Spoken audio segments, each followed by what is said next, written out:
All right, let's do it. Welcome, everyone. Ready for another deep dive? Today, we're tackling the IELTS speaking test. Specifically the education topic. Exactly. You know, that tends to pop up. Definitely a common one. Yeah, so we're going to break down some excerpts from IELTS speaking test sample. Education topic. Excellent resource. It is. It's like a mock interview with sample questions and model answers.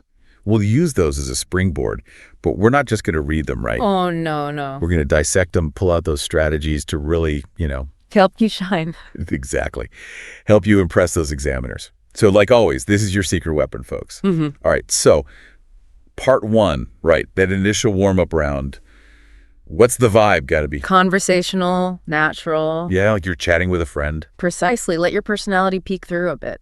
Exactly. Show the examiner you're not just some robot, spitting out memorized answers. Right. It's about demonstrating genuine fluency. Okay, so how do we do that?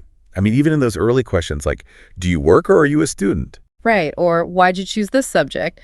There's opportunity there. Oh, yeah, for sure. To sprinkle in some impressive vocab. Oh, absolutely. Like instead of just degree, you could say. Bachelor's degree. Oh, perfect. Or instead of get a job. Pursue my career. Exactly.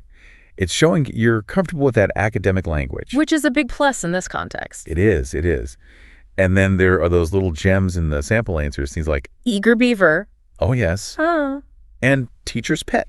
Using idioms like that, it shows you understand those nuances of English, Adds a bit of personality. Yeah, it's like you're not just reciting a textbook. You're actually playing with the language. Exactly. You're It makes you memorable.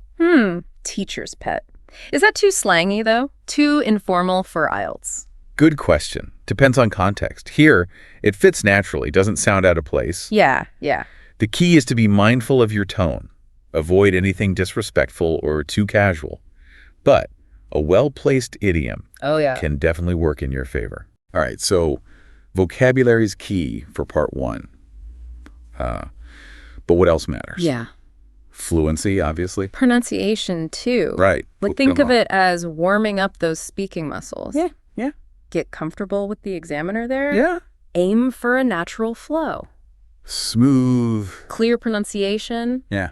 Let a bit of your personality shine through. It's like, it's like a first date with the IELTS examiner. Exactly. You want to make a good impression? I do. Okay, so we've talked about that warm-up round where you're showing off those conversational skills, using some impressive vocab. But then comes the real challenge, part two, the monologue. Now, this is where things get interesting, right? Part two, they hand you a topic card. Oh, yeah. 1 minute to prep, a 2-minute talk. Talk about pressure. It is. And the sample topic, get this, describe a period of time from your studies that was the most difficult for you so far. Ooh, I can feel the memories coming back. Oh, all-nighters and exam stress. Definitely been there. But, okay, the examiner doesn't want a Shakespearean tragedy, right? Yeah. What are they looking for? They want to see how you structure that narrative. Okay. How you use descriptive language, how you maintain a smooth flow. Speaking of flow, the model answer uses these great linking phrases. Like? Moreover, Yeah. But despite, Those are good ones. it's like they're weaving a story, not just... Listing facts. Yeah. And those linking phrases, they're not just for sounding fancy. Oh, I see. They directly connect to the coherence and cohesion band. Okay. How well your ideas flow together, it's one of the 4 key criteria examiners use. Gotcha. Linking words equal higher scores. You got it. All right. But content-wise, how do you make a story about struggling with studies, like engaging? By showing, not just telling. Okay. Look at the language in that sample answer. Enormous amounts of homework, Yeah. goof around, efforts were not in vain.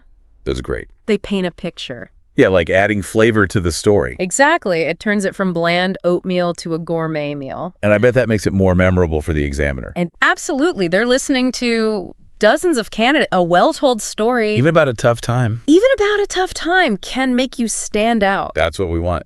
Okay, speaking of standing out, part 3.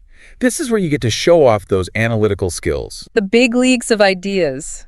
I've got to admit, this part always seemed a bit intimidating. Like, what if I don't have a smart enough opinion?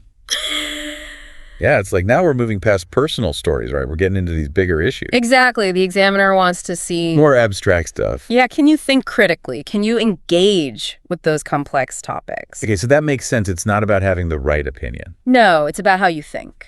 Yeah. Can you weigh different perspectives? Gotcha. Okay, so let's look at the first question in our sample material. It says, what are the essential qualities of a good teacher? The model answer focuses on engagement, deep subject knowledge. Right, solid answer, Yeah. but maybe a bit safe. Like, how could we take that further? Right, think about it. Could there be times when a less knowledgeable teacher who really connects with students is actually more effective? Oh, interesting. What about qualities like empathy or adaptability? Maybe even a sense of humor. Yeah, those are important. Those can be real game changers for a student's learning. They can be. I see what you mean. It's not just about listing those textbook qualities. Like that. It's understanding what makes a teacher truly exceptional. It's showing you can think beyond the obvious. All right, challenge accepted. Let's move on. The next question. What are some pros of studying on a distance learning course? The sample answer talks about flexibility. Affordability. Yeah, which makes sense in our digital world. It does. Major advantages, especially for people juggling work, family, commitments. Yeah. But a well-rounded response would also acknowledge those potential downsides. Oh, good point. Like what? What are some downsides? Well, think about the lack of face-to-face interaction. Yeah, that could be tough. Maybe the potential for isolation. Right, or difficulty staying motivated. Exactly. By acknowledging both sides, you're demonstrating critical thinking, seeing that bigger picture. Gotcha. Okay, now this last question is a real doozy. It says, does everybody get equal opportunities to study? Ooh, that's a tough one. It is. It's like opening a can of worms. And that's exactly why they ask it. Yeah. They want to see how you handle those challenging ideas, formulate your response. Okay, the sample answer mentions geographical barriers, financial barriers. Those are huge. But I'm thinking even beyond that. Like what? Access to technology, quality of teaching, even cultural attitudes towards education. Those all factor in, don't they? Absolutely, it's multifaceted.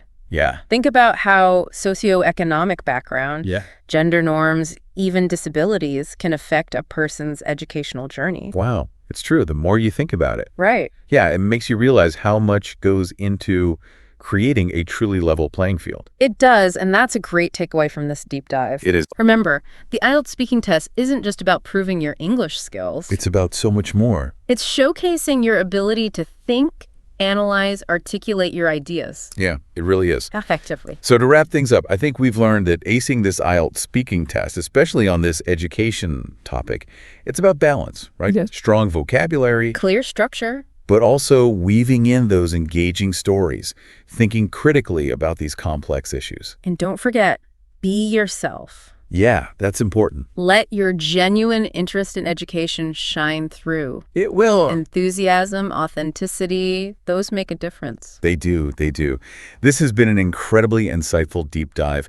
Thank you so much for breaking it all down. I feel way more prepared to tackle this test now. You got this. I do. Practice makes perfect. Keep learning, keep practicing, and most importantly, keep believing in yourself. I will. Thanks for joining us, everyone. We'll see you next time for another deep dive.